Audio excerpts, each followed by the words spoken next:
반갑습니다. 저희들이 하나님의 은혜로 이렇게 남미 콜롬비아 보고토까지 와서 우리 성교사님이 이렇게 어레인지해서 원주민들을 위한 목회자 학교를 리와차에서 했고 또 보고타에 와서 한인연합장로교회 부흥 성경회도 인도하고 또 원주민 교회 가서 예배도 인도하고 귀한 기회를 가졌습니다. 또 뉴욕에 있는 김종호 목사님도 같이 참여해서 이렇게 이번 한 열흘 동안 저희 사역을 하게 되었는데 많은 은혜를 받았습니다. 좀 더 콜롬비아 선교에 대해서 듣기 원해서 모셨는데요.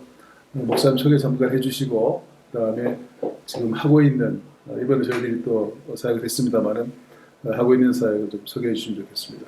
네, 저는 콜롬비아 보고타에 사역하고 있는 예장고신 소속 김성훈 선교사입니다. 저는 2016년도에 아마존 3국경 페루, 콜롬비아, 브라질에 있는 그 지역에 있는 원주민 신학교에서 사역을 했습니다. 근데 한 2년 정도 가르치는 사역을 하다가 보고타에서 어학연수도 하고 제가 이제 생각했던 그 비전도 안 맞고 또 여러 가지로 또 갈등도 있고 해서 차라리 그냥 보고타에 사역하면 좋겠다 해서 올라와서 2018년도부터 여기 그 태권도 선교단을 구성해서 제가 콜롬비아 태권도 선교단 단장을 맡아서 사역을 해서 2020년도에 콜롬비아 청년 3명을 우리 그 한국에 있는 CCC하고 그 연계해서 초청을 받아서 제주도에서 2월 2일부터 15일까지 선교를 위한 그 성경 공부, 그 다음에 또 부흥회, 태권도 실기, 그래서 2주간 훈련을 받고 또 이제 닷새 동안 이제 비전 트립을 했습니다. 그래서 주사역은 태권도 선교 사역과 작년부터 시작한 우리 현지인 목회자를 위한 재교육 사역을 시작했는데 사실 남미에는 서양에 있는 한국이나 미국이나 유럽에 있는 신학교적인 그런 시스템이 별로 없기 때문에 그야말로 한국으로 따지면 성경학교 수준밖에 안 되는 그런 목회자를 양성했기 때문에 좀 신학적인 진로 좀 높이고 또 목회에 대한 도움을 주기 위해서 작년 1차를 하고 이번에 2차를 했는데 우리 유 목사님과 또 뉴욕에 계시는 우리 김정호 목사님이 이 코로나 시대에도 불구하고 오셔서 많은 수고를 해주셔서 저희들이 너무나 감사하고 있습니다. 사실 이 콜롬비아는 면적이 대한민국의 11배, 남북한을 합치면 한 4배 정도 크게 되어 있고 그런 큰 땅에 지금 인구는 우리처럼 한 5천만 정도, 그리고 이 행정구역은 32개의 주와 특별시인 보고타 하나하고 이렇게 구성되어 있는데 우리 목사님들 그 리오아차도 가보셨고 보고타도 와보셨습니다만 여기는 해발 몇 미터에 있느냐에 따라서 계절이 정해지면 그 계절이 영원토록 변함이 없이 여름이면 여름, 가을이면 가을 계속적으로 그래 있습니다. 그런데 참 이 콜롬비아는 우리 한국과는 뗄 수 없는 관계인 나라인데 그 이유는 6.25 참전국으로서 특별히 이 남미에서는 유일하게 이 콜롬비아가 참전을 했습니다. 5,000명의 군사와 또 프리기트 함정이 갔고 약 한 200여 명의 사상자, 사망자가 나왔고 500여 명이 부상을 입었던 정말 우리가 혈맹의 관계가 있는데 사람들에게는 지금 밖에 있는 사람들에게는 여기는 마약, 그렇죠. 또 치안 부재, 게릴라 뭐 이런 것 때문에 사람들이 오기를 두려워하는데 그래도 용감하게 우리 유 목사님과 김 목사님 오셔서 저희들은 너무나 감사하고 그 말씀하신 것처럼 저희들이 그 콜롬비아 그러면 뭐 주로 그 카르텔, 또 콜롬비아 커피도 굉장히 유명하고 또 요즘에는 그 화훼 산업, 꽃산업이 굉장히 많고 에메랄드도 굉장히 그 세계적인 그런 생산지라는 얘기 들었는데 제가 들었던 거하고는 다르게 와서 보니까 굉장히 사람들이 슬로우 라이프고 어떻게 보면은 그 베네수엘라가 경제가 파탄이 돼서 얘기 듣기로는 170만 명 이상의 난민들이 유입돼 있고 거리를 다니다 보면은 그렇게 그 구걸하는 사람들이 참 많은 걸 이렇게 이걸 보게 되는데 저희들이 그 여름 날씨잖아요, 리오아차는. 예. 거기에 가서 에어컨도 없는 곳에 가서 집회하면서 굉장히 많은 그 감동을 받았습니다. 그 남미가 주로 오순절 계통이 굉장히 신앙이 멀리 퍼져 있고 네, 맞습니다. 80% 이상이 오순절 그렇죠. 계통이 되었습니다만은 굉장히 뜨거운 반면에 신학적으로 좀 이렇게 정비가 필요한 그런 목회자들이 많다고 하는 걸 제가 느끼게 되고 사역하시면서 좀 어떤 그런 보람 같은 거를 느끼는 게 어떤 게 있을까요? 예, 지금 이제 그 한류 바람으로 인해서 이 콜롬비아에도 한국에 대해서 좀 이렇게 알려지고 있는 그 한국이 알려지고 있는 그런 나라인데 사실은 이제 재작년에 이제 갔던 태권도 선교단 같은 경우 사실은 제가 이제 선교를 하면서 또 다른 지역에 선교하는 선교사 이야기를 들어보면 제자들을 양육하고 파송을 해서 교회를 개척을 하면 생활에 대한 어려움을 많이 겪어서 한국에서 후원비를 받아와서 100불이면 100불, 200불이면 200불 이렇게 나눠주는데 제가 이제 볼 때는 만약에 그 선교사가 혹은 뭐 소환을 한국으로 소환이 된다든지 추방을 한다든지 혹은 뭐 불의한 사고를 당하면 그 길로 제자들이 생활적인 그런 어려움이 많이 있는데 이제 그런 면에서 이제 자립적인 그 선교를 한다면 이 태권도가 굉장히 좋은 하나의 툴이 될 것 같다. 그래서 여기는 이제 한인 선교사를 운영하는 신학교에 우리가 좀 젊은 친구들은 4년 공부하는 동안에 일주일에 한두 번이라도 태권도를 배우게 한다면 4년 졸업할 때 되면 뭐 검은띠도 따고 유단자가 되면 목사 안수와 함께 사범 자격증까지 줘서 교회를 개척해도 생활 대책에 대한 쉽게 말하면 고기 잡는 법을 가르쳐 주는 것이지 고기만 줘서는 자리가 안 된다고 생각하거든요. 그런 면에서는 제가 또 나이가 좀 있어서 어렵지만 그래도 여기서는 제일 그 시니어 선교사시죠? 예, 그런데 이제 또 젊은 선교사님들하고도 좀 인간관계가 좀 좋아서 이번에도 이제 재교육할 때에도 사실은 한인 선교사님들이 다 각기 전투로 그래 사역을 하는데 이번에는 이렇게 연합적인 관계로 맺어서 이렇게 사역에 한다는 것이 굉장히 우리한테는 참 좋은 결과고 2차 했는데 또 리아처에 있는 우리 목사님들하고 이렇게 마지막 피드백을 해보니까 계속 와서 좀 해줬으면 좋겠다라고 이야기를 하는데 저희들이 이제 비전은 리오아차뿐만 아니라 또 베네수엘라 국경인 쿠쿠타 또 아마존에 있는 레티시아 그 다음에 뭐 깔리, 바랑키자 이런 데 지역에도 이런 그 혜택을 못 받는 현지 목회자들을 초청을 해서 계속적으로 이런 재교육 그런 훈련을 했으면 좋겠다 하는 그런 마음인데 이번에 이제 또 이 2차 이렇게 훈련 받고 난 뒤에 또 리콜을 당하니까 굉장히 이제 아이들한테는 참 감사하다. 그 앞으로 우리 한국교회 선교적인 방향에도 굉장히 중요한 말씀이라고 생각을 해요. 그 전통적으로 선교지에 가서 이렇게 어려운 사람들을 구제하고 또 처치 플랜팅, 교회 지어주고 이런 것들이 주적인 사역인데 사실 어떤 의미에서 더 중요한 것은 말씀한 것처럼 여기에 있는 원주민 그런 그 사역자들 이 사람들을 잘 재교육하는 게 중요하고 또 그리고 도움만 받아서 살아가는 것보다는 자립할 수 있는 그런 토양을 준비하는 것도 굉장히 앞으로 선교의 중요한 비전이라고 생각을 해요. 또 한 가지 연관된 생각이 드는 것은 선교사님들이 나와서 이렇게 같이 하는 것도 굉장히 중요하고 또 우리 한국적인 상황에 보면 나라가 발전하면서 이 다문화들이 많이 들어왔잖아요. 그럼 한국에 와 있는 200만 다문화 사람들도 선교 동력화하고 이러한 방향으로 이렇게 선교가 좀 이렇게 정책적으로 발전돼 나가는 게 굉장히 중요하다는 생각을 하게 되고요. 그럼에도 불구하고 와서 보니까 교회도 굉장히 열악하고 선교 현상이 어려운 가운데 있는 것을 저희들이 보게 되는데 어떤가요? 어떤 그런 도전이 있고 좀 어떤 그런 좀 도움들이 필요하다고 생각을 하나요?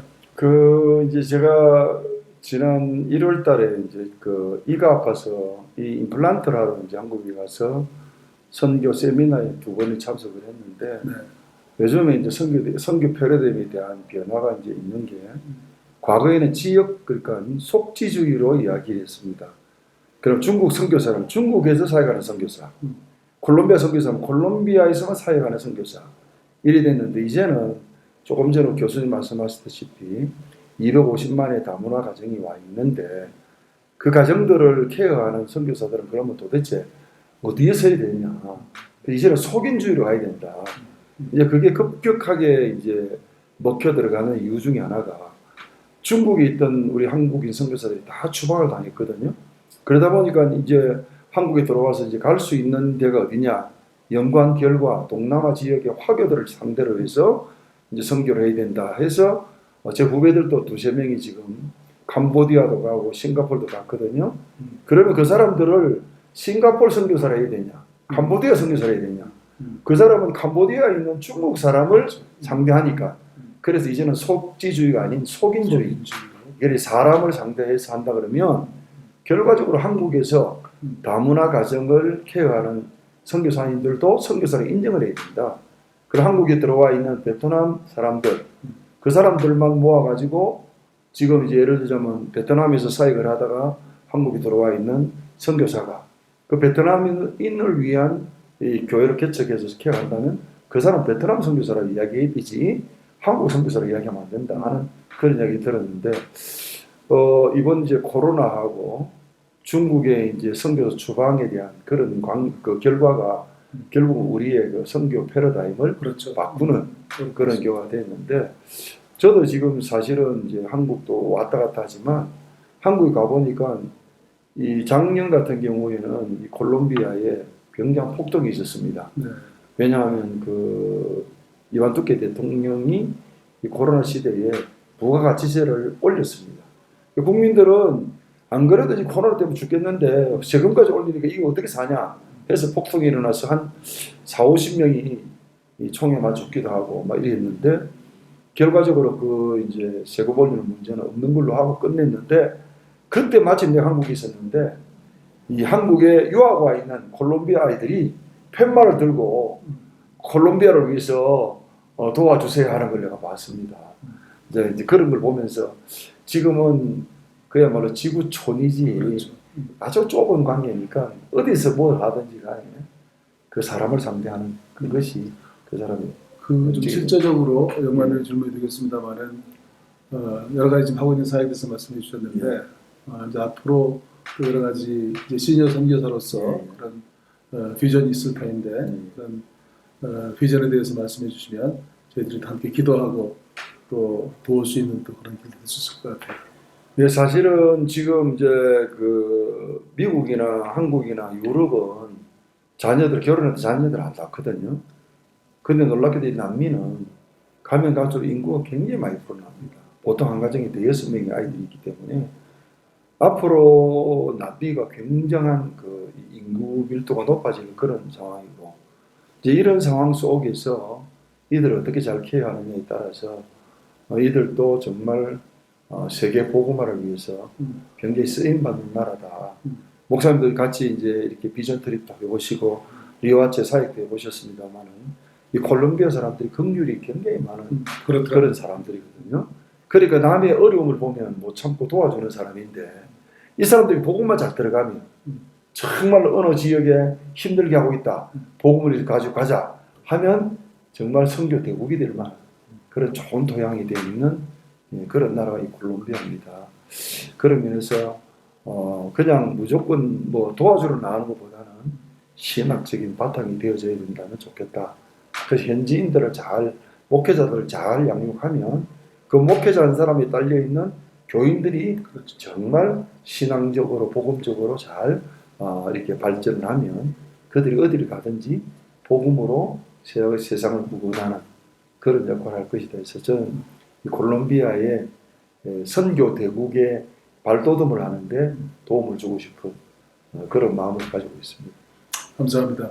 그 저희들이 평소 그 남미를 생각할 때, 또 전 처음 왔습니다만은 되게 이제 옛날에 보면 뭐 브라질이나 아르헨티나 이런데 이제 농업 이민 가고 패션 계통에 장사하시는 분들이 많고 또 그런 것들이 이제 여기 와서 스태핑 스톤이 돼가지고 미국으로 가시고 이제 이런 걸 많이 봐봤거든요. 그리고 또 콜롬비아 그러면은 굉장히 어떤 의미에서는 좀 낙후된 나라라고 생각을 했는데 이번에 와서 보니까 물론 이제 빈부의 격차도 있고 그런 여러 가지 주변에 베네수엘라나 이런 나라들의 경제적인 어려움도 있고 또 저희들이 이제 신학교 다닐 때 콜롬비아 그러면은 그 유명한 카밀로 토레스라고 하는 신부가 총을 들고 그 반군에 참여해가지고 그 살해되고 하는 그런 일들이 있었잖아요. 행동하는 신부라고 그랬죠. 그렇죠. 그 이제 뭐 브라질의 비조 까마르 같은 사람은 비저항, 뭐 카밀로 토레스는 뭐 저항, 뭐 해방 뭐 이런 걸 부르셨었는데 지금도 그런 게 좀 있는 것 같아요. 이번에도 보니까 대통령 선거를 하는데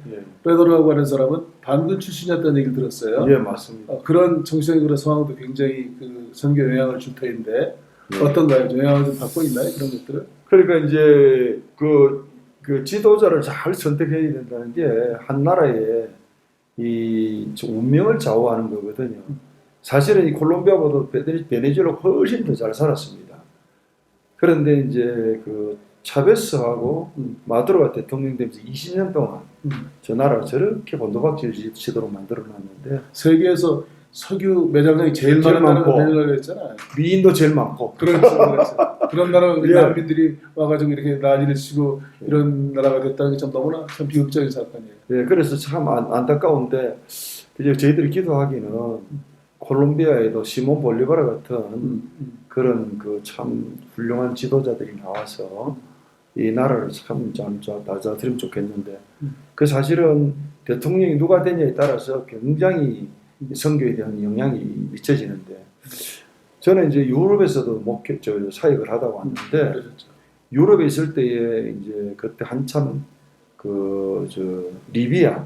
리비아의 카다피가 무너지고 중동에 정치적으로 말할 때 중동에 봄이 왔다고 이야기했는데 선교사들 입장에서 굉장히 힘들었습니다.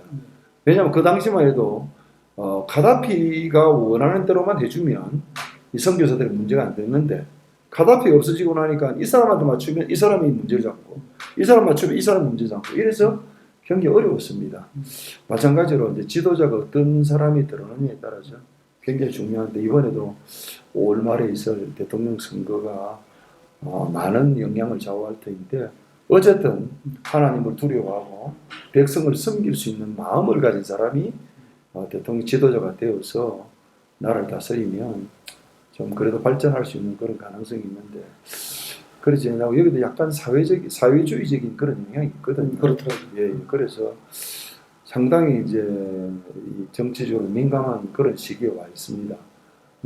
그 페트로라고 하는 그 사람은 정말 급진적인 진보 성향을 가지고 있는 사람이라서 소문에 의하면 부자들은 그냥 혁명적으로 나라가 바뀔 것이다.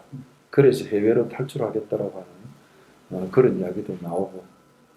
그런데 보통 선거를 하다 보면 극렬한 사람들이 투표를 하는데 사실은 대부분의 사람들이 투표를 안 하거든요. 그래서 평균 여기 대통령 선거의 참여율이 40%, 50%도 잘 안 되는데 이번에는 아마 사람들이 굉장히 그러면 두려워하고 선거를 하겠다라고 하는 그런 성향입니다. 그래서 콜롬비아의 장례를 위해서 이 한 순간이 굉장히 중요한데 또 청취하시는 분들이 위해서 이 콜롬비아의 장례를 위해서 기도해 주시면 참 감사하겠다는 생각이 듭니다. 그 정말 선교적인 입장에서 보면 위험이 많은 그런 지역임에도 불구하고 이런 시기에 하나님이 성삼 이곳에 보내셔서 또 이렇게 시녀 선교사로서 많은 그런 선교사들과 함께 동행해 나가는 모습을 볼 때 참 큰 감동을 받았고요. 말씀하신 것처럼 정말 콜롬비아가 어렵지만 이런 가운데 최선을 다해서 함께 동행해 나갈 때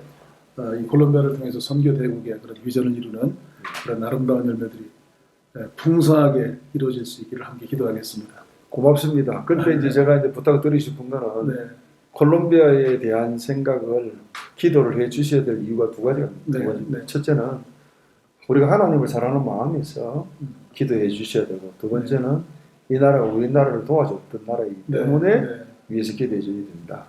그렇게 생각하고 제가 지금 세계 한국인 기독교 청년협회 네. 콜롬비아 지부장을 맡고 있습니다. 네. 그런데 지금 이제 이 세기총이라고 하는 단체에서 각 나라에 다니면서 한반도 평화 통일을 시키기도 합니다. 네.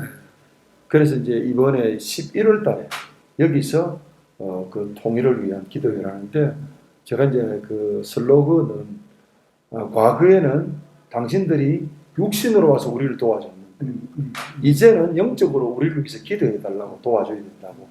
그래서 이제 슬로건을 이제 지금 생각하고 있는데 그때 되면 한국에 있는 목사님들이 뭐 한 10여 명이 와서 네. 현지인들하고 같이 기도를 하는데도 동참을 하는데 이 일로 위해서 기도해 주시면 정말 고맙겠습니다. 네. 함께 기도하도록 하겠습니다. 고맙습니다. 감사합니다. 감사합니다.